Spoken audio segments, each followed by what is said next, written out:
Hello বন্ধুরা, আজকে আমি নিয়ে এসেছি একটা নতুন রেসিপি, দই কাতলার রেসিপি। তো আপনারা পুরো ভিডিওটা দেখবেন, আমার সাথে থাকবেন। আর সবাই লাইক কমেন্ট প্লিজ শেয়ার করে দেবেন। আর আমার নতুন নতুন রেসিপি দেখতে হলে আপনি আমার চ্যানেলে যাবেন, নতুন নতুন রেসিপি দেখতে পারবেন। আর চলুন আমি শুরু করি রান্নাটা। ফার্স্টে আমি 500 কাতলা মাছ নিয়েছি। আর কাতলা মাছে আমি নুন হলুদ মেখে নিচ্ছি। হলুদটা কম দেবেন। ভালো করে নুন হলুদটা মাখা হয়ে গেলে আমি মাছগুলো ভেজে নেব।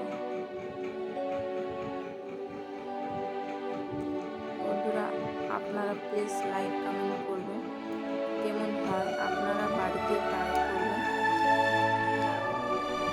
চলুন আমি মাছটা ভেজে নিচ্ছি।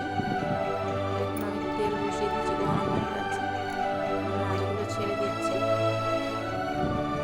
হালকা হালকা মাছগুলো ভাজবো, বেশি ভাজবো না, লাল করে হালকা হালকাই ভাজবো মাছগুলো।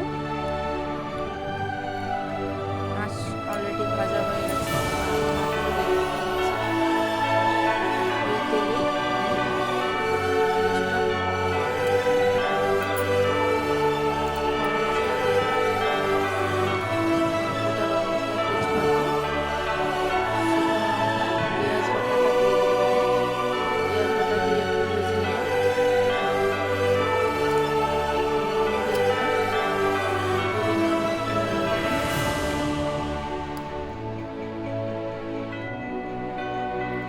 আদা বাটা দিলাম,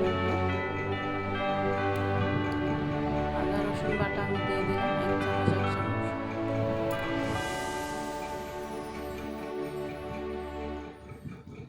এখানে একটু হলুদ গুঁড়ো দিয়েছি আমি, একটু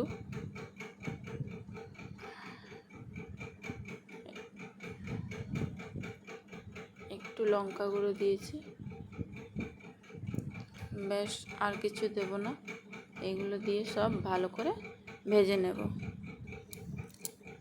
ভালো করে তেল ছেড়ে গেলে আমি এখানে মগজ, কাজু, পোস্ত বাটা দিয়ে দিলাম।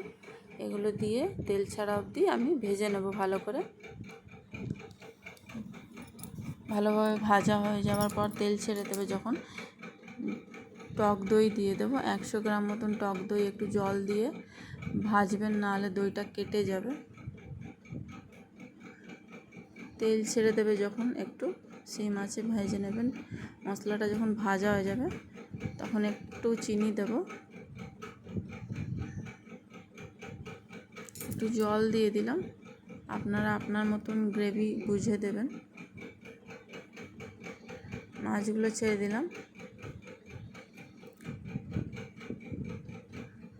মাছগুলো ছেড়ে 10 মিনিট ছেড়ে দেব ফুটতে।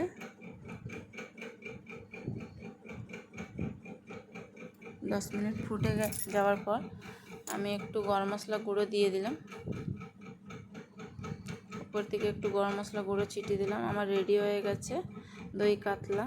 ফ্রেন্ডস, কেরম হয়েছে বলবেন, কমেন্ট করবেন, আপনারা বাড়িতে ট্রাই করবেন।